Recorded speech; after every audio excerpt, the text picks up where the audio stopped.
eh, el Insight Maker, y en el Insight Maker hicimos el ejemplo de la epidemia.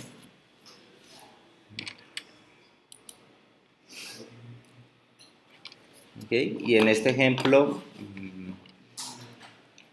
colocamos aquí nuestra población infectada, colocamos la población total, luego calculamos la población vulnerable.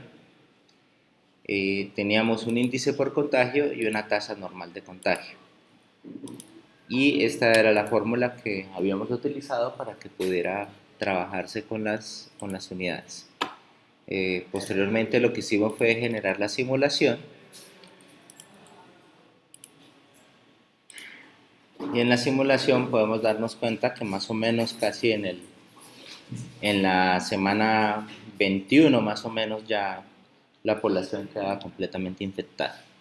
Si no queremos que nos den valores negativos o que se den estos valores que están por aquí que parecen que son negativos, estos valores porque se infectaría, según esto, se contagiaría más gente que la que existe.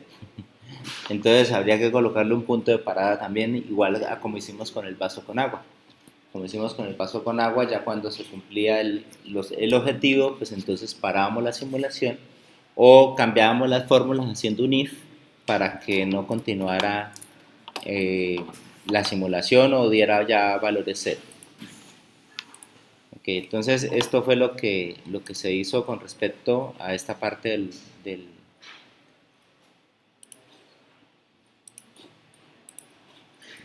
ejemplo de la epidemia.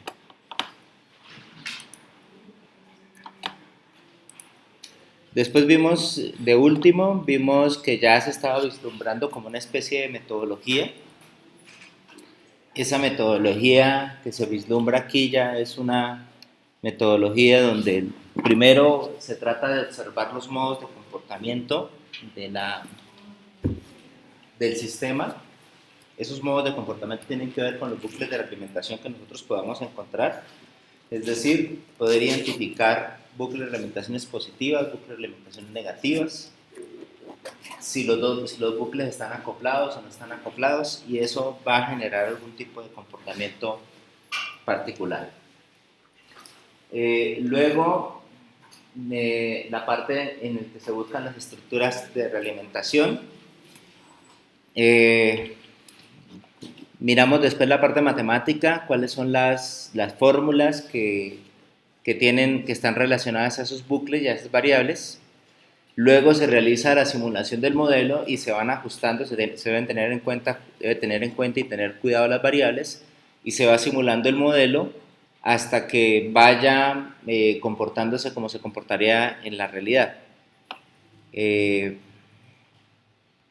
Después de que se puede mirar que el modelo se comporta como se comportaría en la realidad, ahora sí se pueden hacer los experimentos. Y hacer los experimentos consiste en modificar la estructura, modificar las fórmulas, incorporar variables o cambiar valores con el fin de probar políticas o de probar estrategias. Entonces, esta es la parte más básica de lo que podríamos hablar de lo que es la simulación. Hay unas preguntas que se deben intentar resolver cuando se trabajan con modelos de dinámica de sistemas. La primera pregunta tiene que ver con la identificación específica del problema y describir cuáles son los objetivos de estudio con precisión.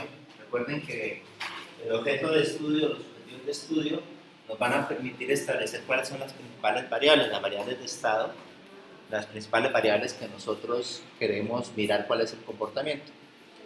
También debemos identificar el sistema. Entonces, allí tiene que ver ya un poco con los conceptos que hemos visto en teoría general de sistemas, cuáles son los componentes que hacen parte del sistema, los principales componentes, y cómo están relacionados ellos. Si hay algún componente que esté por fuera del sistema, entonces ya estamos encontrando las fronteras del sistema. En cuanto a las fronteras del sistema, la idea es que identifiquemos el menor número de componentes pero esenciales. O sea, que tratemos de identificar las variables más importantes y establecer cuáles son las variables que están por fuera del sistema, pero que influyen en el sistema, que son las variables exógenas. Así se puede ir creando el modelo con aproximaciones sucesivas y en lo posible el modelo no debería gastarse más de 10 minutos explicando su comportamiento principal. No quiere decir que no tengamos modelos grandes, existen modelos de dinámica de sistemas de 30, 40 variables, pero debe estar hecho de alguna manera que se pueda explicar fácilmente. ¿Cómo se representa un sistema en dinámica de sistemas? Se representa con los diagramas causales. Hasta ahora hemos trabajado en una herramienta que se llama Insight Maker, y Insight Maker trabaja directamente en modelos de Forrester.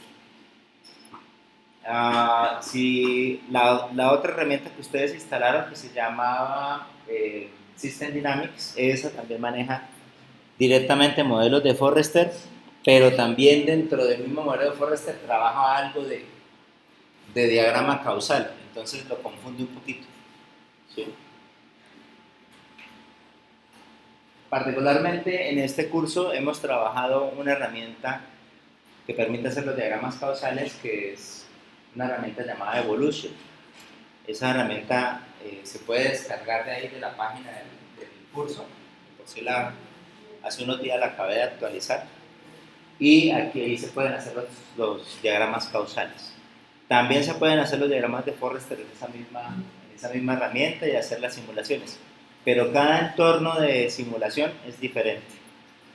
Aunque la idea es la misma, conectar los niveles, conectar los flujos, conectar las variables, se trabaja de una manera completamente diferente. Insight Maker, según a mi criterio, es el entorno más sencillo que existe. Las otras son un poquitico más elaborados y toca ponerle más atención.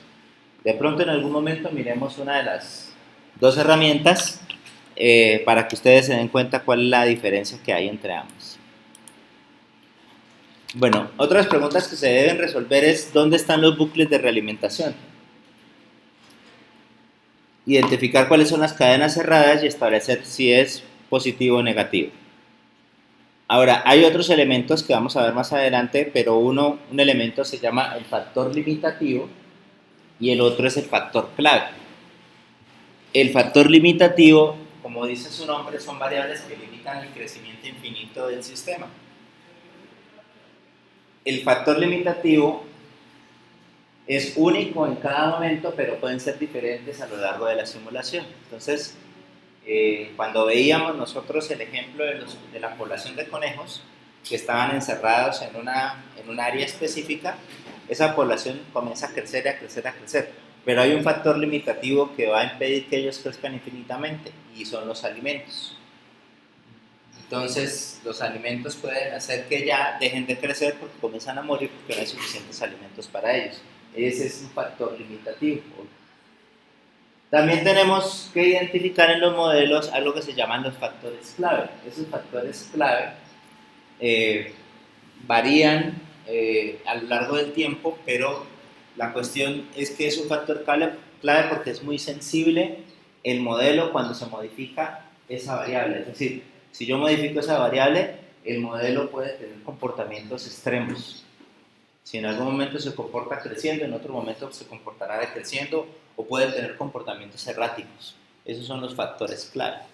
¿Por qué es importante identificar los factores clave? Porque esos son los que nos van a permitir después tomar decisiones estratégicas. Esos son los que nos van a permitir decirle a una alcaldía, bueno, no construya tantas casas porque hay un factor clave que es la inflación, y si la inflación está muy alta, entonces va a perder la inversión, una cosa así, ¿sí? Entonces, por eso es importante también encontrar esos factores clave. Y finalmente, poder establecer cuál es el tipo del sistema. Si es un sistema estable, o sea, que tiende a un valor específico, inestable, supremamente estable, o sea, que así tengan efectos externos, siempre se va a regular, oscilantes, sigmoidales, o sea, en S, ¿sí? Entonces, podemos tener diferentes tipos de patrones allí. Finalmente, terminamos esta parte mirando ahora sí cuál es la metodología detallada de modelar con dinámica de sistemas. Entonces, deberían actualizar las... tienes razón. Sí, yo la actualizo ahorita en un momentico que ustedes comienzan a hacer algún ejercicio, entonces yo les actualizo las diapositivas. Es que todos los semestres yo siempre le modifico y le cambio cosas. Entonces, por eso hay cosas que ustedes no ven allí. Actualicé los videos, actualicé todo, pero esto sí, sí no lo actualicé. Bueno, esta es la metodología detallada. En esta metodología detallada, y esa es la metodología que vamos a seguir para todos los modelos. Entonces, cuando nos pongan a hacer un modelo, siempre vamos a tener un universo de discursos. ¿Sí? Vamos a tener información escrita, estadística sobre un tema particular. ¿Sí? Y hay un objetivo del estudio, siempre va a existir allí. Entonces, lo primero que nosotros hacemos es identificar las variables. Eso se llama identificación de variables. Es decir, tomamos cada variable, le colocamos el nombre de la variable, le colocamos la definición, le colocamos las unidades y de pronto un acrónimo. Lo interesante con este entorno de simulación de Insight Maker es que no hay necesidad de poner acrónimos, porque él admite variables escritas incluso con espacios y bien largas. En cambio, en los otros entornos de simulación había un tamaño específico y hay otros que no admiten espacios a las variables. Entonces, ese es un poquitico más versátil. Después de identificar esas variables, identificamos la relación entre las variables, es decir, decimos, esta con esta positivo, esta influye sobre esta otra negativo, esta influye sobre esta otra, bueno, no sabemos, esa es no lineal. Posteriormente construimos el diagrama causal, y para construir el diagrama causal vamos a utilizar entonces la herramienta de Evolution. Si quieren, ustedes la van instalando para que otro paso es la construcción del diagrama causal. Para esta construcción del diagrama causal, entonces se debe hacer la conversión o identificar cuáles son las variables que se convierten en variables de estado, cuáles son las variables de flujo, cuáles son las variables auxiliares. Definimos cómo son los parámetros y los canales de información y de material. También se identifican los bucles de realimentación y desde ahí ya se propone cómo podría ser el comportamiento a partir de la estructura que se identifique. Ese es el tercer paso. El cuarto paso consiste en la construcción del diagrama de Forrester. Allí ya utilizamos o System Dynamics o Evolution o Insight Maker, cualquiera de los tres. O hay más, hay Benzene, hay Stella, hay más entornos de simulación. Lo que hacemos es convertir el diagrama causal a Forrester. Tenemos mucho cuidado con las unidades, identificamos cuáles son las fórmulas matemáticas y las funciones y después de construir el diagrama de Forrester, entonces se construye el modelo computacional en dinámica de sistemas. Ese modelo computacional en dinámica de sistemas tenemos que colocar las condiciones iniciales. Recuerden que tenemos que definir cuál es nuestra unidad de tiempo, segundos, semanas, años. Verificamos las unidades de las fórmulas. Miramos si algunas de las relaciones son no lineales, o sea que haremos una tabla allí y miramos si aparecen nuevas variables auxiliares. El sexto paso es evaluar la simulación, es decir, que se identifican los factores limitativos, se identifican los factores claves, se comparan los resultados con los valores históricos reales para mirar si el modelo se está comportando como debe comportarse. Finalmente, cuando sabemos que el modelo se está comportando correctamente, podemos hacer la prueba de políticas e hipótesis. Entonces generamos escenarios. Podemos hacer una variación de parámetros o podemos hacer una variación de nuevas variables. Normalmente la variación de los parámetros se hace sobre los factores claves y los factores limitativos. Finalmente, sacamos unas conclusiones donde hacemos una descripción del sistema, definimos el problema, los objetivos, los factores clave, los factores limitativos, el tipo de estructura. Luego hablamos cómo se comporta el modelo respecto a los objetivos. Luego decimos cuál es la mejor política a aplicar o utilizar. Y decimos si la hipótesis era cierta o no era cierta o nos acercamos a la misma. Entonces, con eso finalizaría lo que es ya sacar el jugo al modelo de dinámica de sistemas. Entonces,